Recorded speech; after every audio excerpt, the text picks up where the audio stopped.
What is up, guys? It is the Blue Bloods coming at y'all with our week 3 instant reactions. And man, anyone who came into the week saying that this week wasn't going to deliver, that there wasn't any good games, they were proven wrong. And that's why you probably shouldn't pay attention to those type of people when you're a college football fan, man. It was an outstanding week, some great games. Guys, if you're new, hit that subscribe button, man. Just got over 1,000 subs recently, man. So shout out to y'all and over 100K views. Can't thank y'all enough. But let's get right into it. We're gonna start Happy Valley. Penn State holds on against number 22 Auburn for the 28-20 win, and the whiteout delivered, man. It was an outstanding environment, an outstanding game, and Penn State makes another statement win this Saturday night as they notch their second top 25 win of the season as we're only through week 3. And the Tigers dropped their first game under Brian Harsin. They got some things they have to fix, and they're left really wondering what could have been for this game. And I want to start with Sean Clifford. Sean Clifford had an outstanding performance and proved a lot of people wrong, because the narrative for like 2 or 3 seasons now has been, what could Penn State be with a real quarterback? Penn State's a quarterback away from winning the Big Ten, being a playoff team. Well, what did he do? 28 for 32, almost 90% completion percentage, 280, 2 touchdowns, and almost a 90 QBR against an SEC defense in prime time. All the pressure on him to lead this offense with a lack of a run game, and he stepped up in the biggest moment. And he showed that even when the run game isn't behind him, he can carry this offense and find a way to win, find a way to stay composed in the pocket, find a way to find his playmakers on the outside. He did that. I want to give Sean Clifford all the praise and adulation here, because he deserves it. He was arguably the MVP of this game, and he found a way to beat a very talented top 25 Auburn team. And Sean Clifford delivered in a huge way. And what did I tell y'all? X Factor. The preview. I picked Penn State for this game. I had them 27-23, so somewhat a relatively close score. Jahan Dotson was the X Factor, and he was all over the field tonight, and he is really solidifying himself as one of the better wide receivers in the Big Ten and maybe the country. 10 catches, 78 yards, a huge touchdown catch to give the Nittany Lions the lead. I believe it was in the second quarter. He is so versatile in how he can beat you. He has the speed to be that deep threat where he can get up behind your defense and you can't stop him. But he also has shown the ability to be a great intermediate short route guy, where his route running is pristine and he can find himself open. Every single time Sean Clifford backed up, took his drop back, he had a chance to hit Jahan Dotson, and he did it. And that was the key to the game. He was really the X factor I thought he was going to be. And I told y'all can go back and look. The key to the game was to attack the Auburn secondary from the short to the intermediate mid-range passes, that's exactly what the Nittany Lions took advantage of. Auburn shows a very they lack discipline in their coverage, where if it's not a quick pass or their defensive line can't get to the quarterback, they can't hang with wide receivers. There were multiple coverage breaks where their safety Smoke Monday was just standing flat-footed. He missed 2 or 3 huge coverage breaks. One led Penn State into the red zone. Then the next play, he was the one that lost Jahan Dotson in zone coverage, and he ran up to the line of scrimmage when he was supposed to be covering the back of the end zone. Terrible secondary play from the safety spot for Auburn tonight. Roger Mercuri played great on the outside, but Penn State attacked the weakness of this Auburn defense. They really weren't getting a lot of pressure on Clifford. I believe they only had 1 sack. And because of that, Clifford was able to absolutely pick them apart, and Auburn had zero answer for this passing game. And speaking of Auburn, they had multiple chances to win this game. They failed to take advantage of them. It included a crucial turnover on a trick play fumble where Kobe Hudson kneed out of his own hands, and it led to a 2-score Penn State lead, and they never lost that lead again. Now, I do want to say Bo Nix played better than I expected, especially compared to his previous road woes, but he still missed crucial throws all night. and he failed to deliver on the deep ball. He completed 56% of his passes, only 185 yards, has no turnovers and no touchdowns, but he only averaged 5 yards attempt. He was not able to push the ball down the field, and 5 yards per attempt and under 60% completion percentage is not going to get you a road win against a top 10 team. He's still got to play better, but it was promising that, he avoided the turnovers and seemed to stay relatively poised in this game. And I want to give Nick some credit here. On third downs, that was the moment for him to shine. 8 for 11 for 100 yards on third downs for Bo Nix, and he got 6 first downs on those. So that was an amazing job by Nix on third down, but I still need him to be more consistent. I need him to pack that deep ball. He could throw the deep ball in Jordan Hare, it just never makes it out of Jordan Hare for some reason. So that's the key. But I want to say Tank Bigsby and Jarquez Hunter are the reason Auburn was in this game. They have proven Auburn could run the ball on any team in the country if things get rolling. Bigsby 102 yards, 2 touchdowns. Hunter averaged over 7 yards per carry for 63 yards. And that's all great. And Tank Bigsby was going to be a focal point of this game plan, and he was. It just wasn't enough this week. But I do want to say this. It's the last thing I want to mention before I move on. The play call on 4th and 2. So Auburn finds themselves on 4th and goal, which was really a 4th and 2 from the 2. Game on the line. You have to score here. Pretty much the game's over. And what did they do? What they did should haunt every single Auburn fan in the entire country. And Mike Bobo has to answer some questions on this one.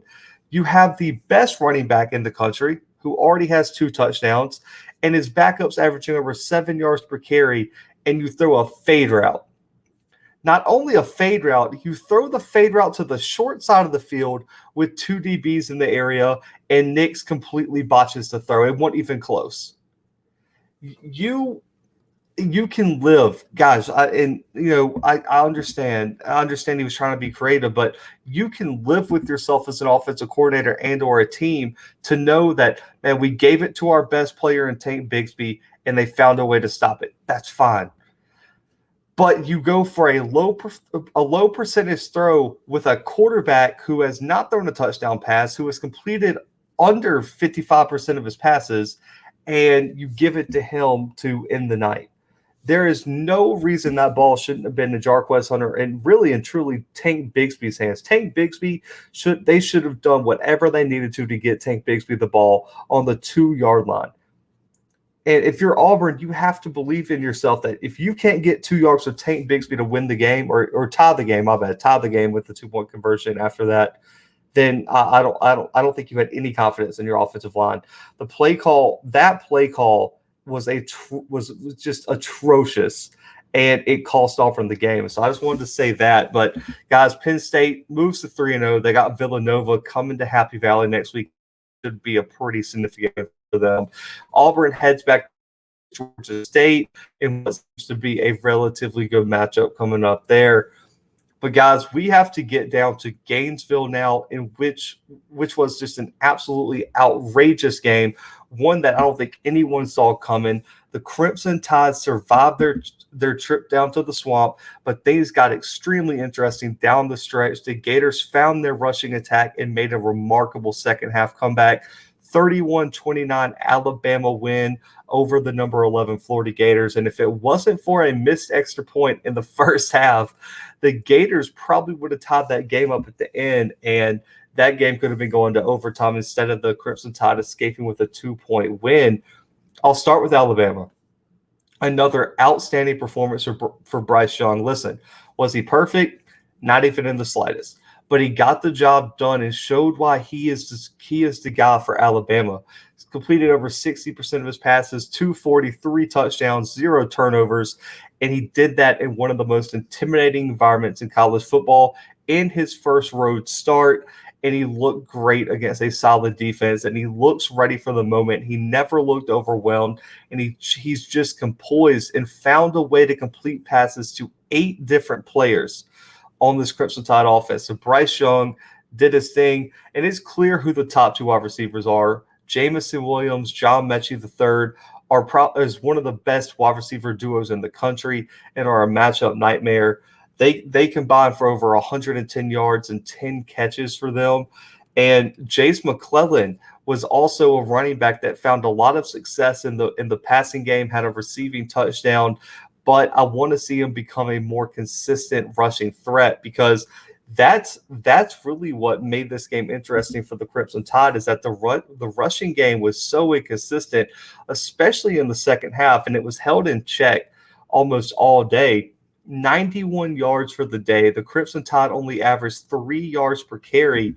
And out of all the NFL losses that they had last year, I think this offense might be missing Najee Harris more than anybody else from last year, because the running game has not been very effective. And, the Gators have to be given their flowers for their performance today. Mullen continues to show that in the biggest games, they're not going to be rattled and they can respond to adversity, and they're always going to play extremely hard for him. And it starts with, listen, in the preview, I didn't think they were going to be able to run the ball a lick, not even just in the slightest. And you saw that they had an outstanding rushing attack today, and I did not see it coming. 4 guys, really had a huge impact on this game, but it all started with Malik Davis, 86 yards and a touchdown, but he was averaging over 9 yards per carry. And then you look at Emory Jones and Naquan Wright, both performed outstanding, and it gave the Gators a bunch of flexibility in how they were able to attack this Crimson Tide defense. You look at Wright with 58 yards rushing, averaging over 7 yards per carry. You look at Pierce with 2 rushing touchdowns, and Jones had 77 yards rushing and a touchdown. This running game in the second half really opened up the offense, and it really put a lot of pressure on this Alabama defense, and it was the key for the Gators making this game much closer than it would have been after what looked like a first half domination by the Crimson Tide. Now, Emory Jones had a lot of criticism coming into this game, including for me, but he showed that he has the ability to find a way to keep them in the game and perform decently in big games. I mean, 195, 77 yards rushing and a touchdown.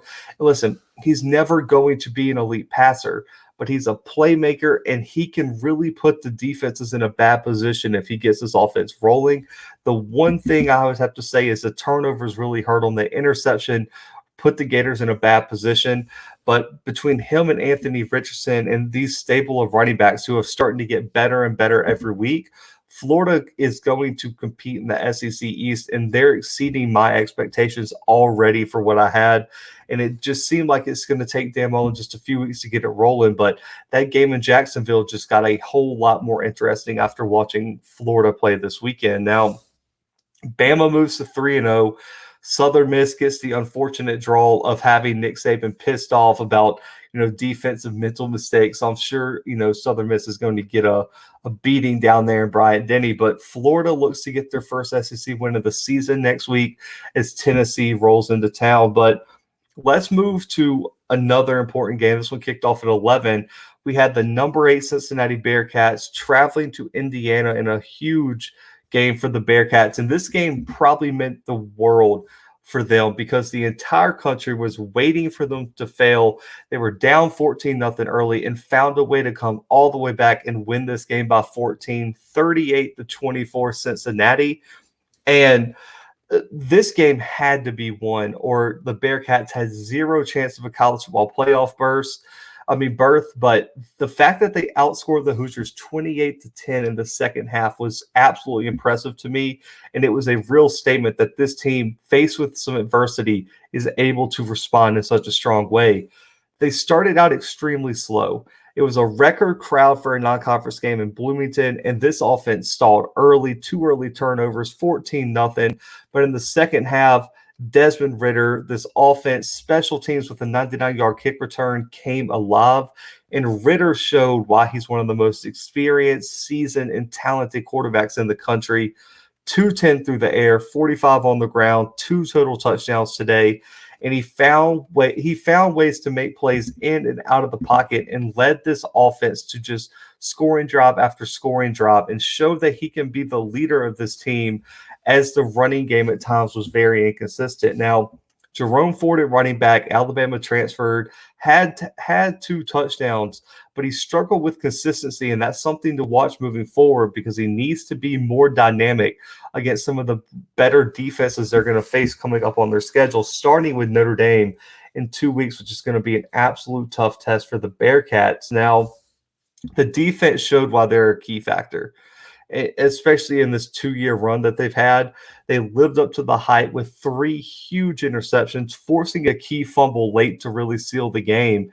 And this defense showed that they're playmakers. They play fast, they play physical, they play aggressive and pretty disciplined for the most part. That really, you could contribute 14 points they give up today to bad field position because the offense put them in terrible spots with 2 early turnovers.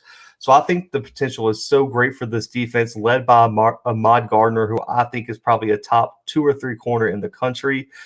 The loss of Marcus Freeman has not affected this defense yet.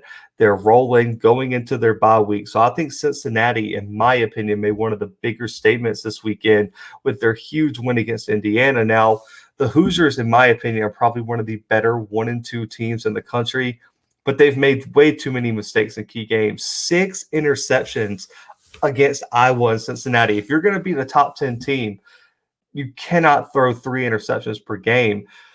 Penix showed promise in the first half, but down the stretch, he was too inaccurate, too inefficient. I mean, you cannot complete 42% of your passes and expect to be the top 10 team. And, 3 interceptions, like I mentioned, but he's just failed to find that 2020 magic, which was really the key to that team making a top 10 run last year. And it doesn't help that the run game was inconsistent. Carr and Baldwin combined for 82 yards and less than 3 yards per carry. And when your quarterback is already inefficient and not doing much and turning the ball over, it's just a recipe for disaster. And you saw what happened in the second half as Cincinnati kind of ran away with this one late. Now, their defense was hurt by the targeting call on Micah McFadden as well. It just seemed to take all the energy out of the game, and the Hoosiers never recovered after that point. I mean, Cincinnati ran away with it after that one. The targeting rules got to be changed ASAP, but I won't go down that tangent just yet. But Cincinnati enters their bye week now with a huge Power 5 win under their belt, and they got a matchup with Notre Dame coming up in South Bend, which is really, really going to determine how serious we're going to take Cincinnati for the college football playoff, while Indiana looks to rebound against Western Kentucky next weekend.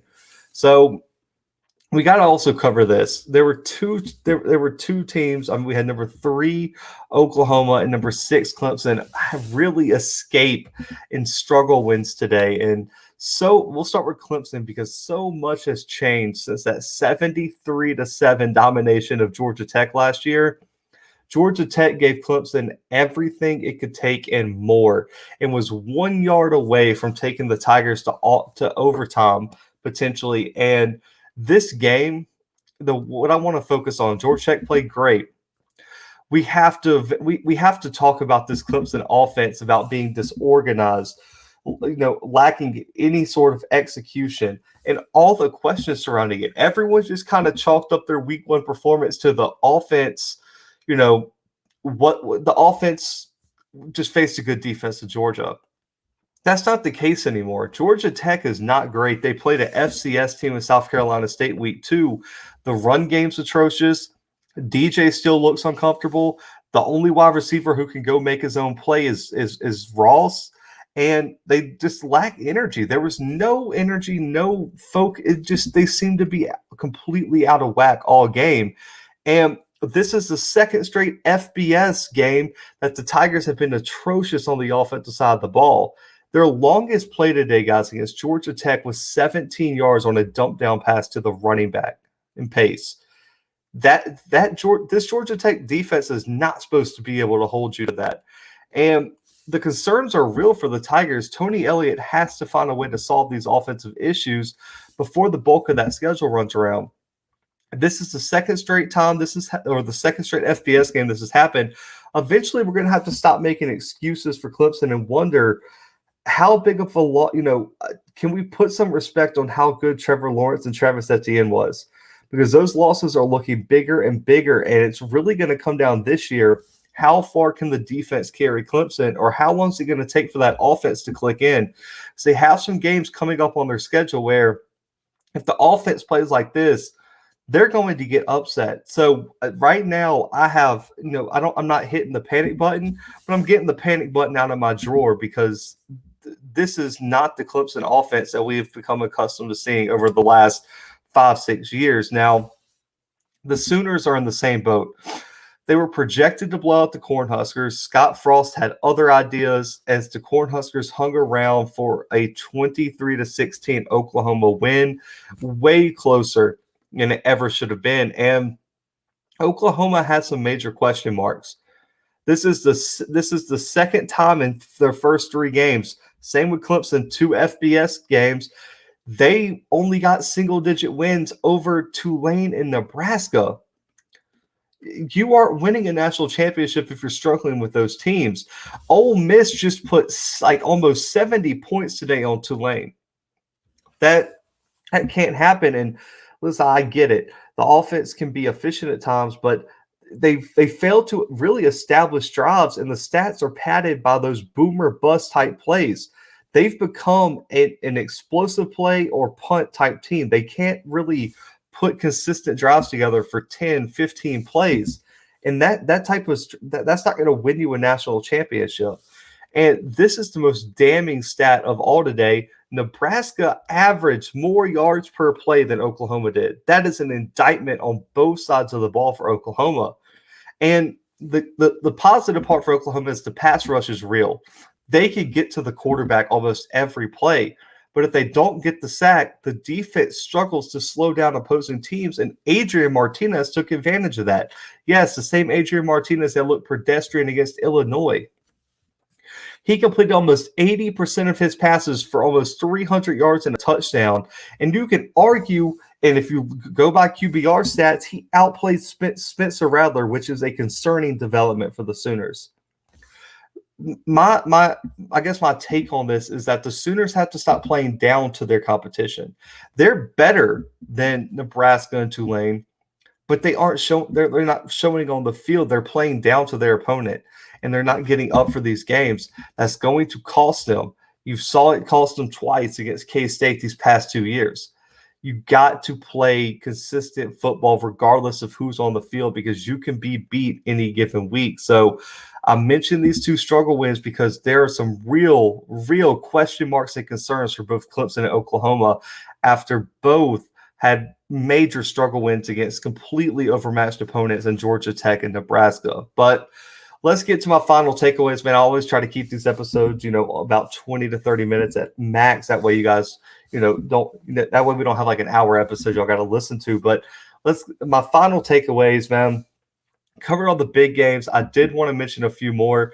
Won't break them all the way down, but just wanted to, give y'all a score update. But number 13, UCLA, after all the momentum they've got, beating Hawaii, beating LSU, beating USC, they get upset by Fresno State 40-37. And it's time for y'all to put some respect on Fresno State's name. Almost upset Oregon, dominated their week 0 matchup. Now they get a top 15 win against UCLA. I believe they returned every single starter from their team and had the most efficient offense in the Mountain West in 2020, and they are just doing it again. They can put up points on anyone. And UCLA, I think, got caught overlooking Fresno State, but man, Chip Kelly, now all that work you did, all the praise you got and everything, and you go out and lose to Fresno State, the Pac-12 is going to get so interesting this year, especially with USC, firing Clay Helton, UCLA getting upset, Oregon being a top 5 team in the country. This is going to be an outrageous Pac-12 race. But also, Virginia Tech, number 15 in the country, upset by West Virginia 27-21. Letty Brown played an outstanding game. Doji played an outstanding game. And I talked all about the pass rush for Virginia Tech. Shout out to the West Virginia pass rush, man. They had like 6 sacks today. And Morgantown was absolutely amazing. That environment was outstanding. And West Virginia found a way to win. Huge goal line stop to end the game as well. So West Virginia and Neil Brown, man, make a huge statement. And they got some big games coming up. So do not sleep on West Virginia moving forward. Also, BYU, number 23 in the country, gets their third straight Pac-12 win over Arizona State, 27-17. Man, these guys are balling. BYU is a real factor here. I expect them to jump into the top 20. And the way they're playing, man, this team has a chance to make another run in an undefeated season. They're playing efficient, they're playing fast, physical, and they just execute at such a high level. Shout out to BYU for getting another huge ranked win. It's their second straight ranked win of the season. So BYU is someone to watch out for down the stretch. And then finally, Manny Diaz couldn't be on a hotter seat. Miami, number 24 in the country, got exposed today by Michigan State 38-17. And everything that could go wrong for Miami went wrong. And they look absolutely atrocious on both sides of the ball. De'Aaron King's fighting off an injury. So it looks like things in Miami could get so much worse moving forward. So that's a development to watch out for. And now Michigan State, huge win over Northwestern, huge road win over Miami. Michigan State could be making some noise in the Big Ten, and a lot of people need to put some respect that the Big Ten might be deeper than most people expect. But guys, it was an amazing week 3. Make sure y'all comment y'all's takeaways below, your instant reactions, man. I'd love to hear them, love to interact with y'all about those. And also, if you're new, hit the subscribe button, like this video, man. I definitely appreciate all the support. We got the most and best college football content on YouTube right now, man. No one is competing with us right now, so I appreciate y'all's support. Hope y'all had a great weekend. Looking forward to talking with y'all tomorrow on some more college football stuff. We got our week 4 preview starting Tuesday, so tune into that. But guys, for right now on the Blue Bloods, we are out.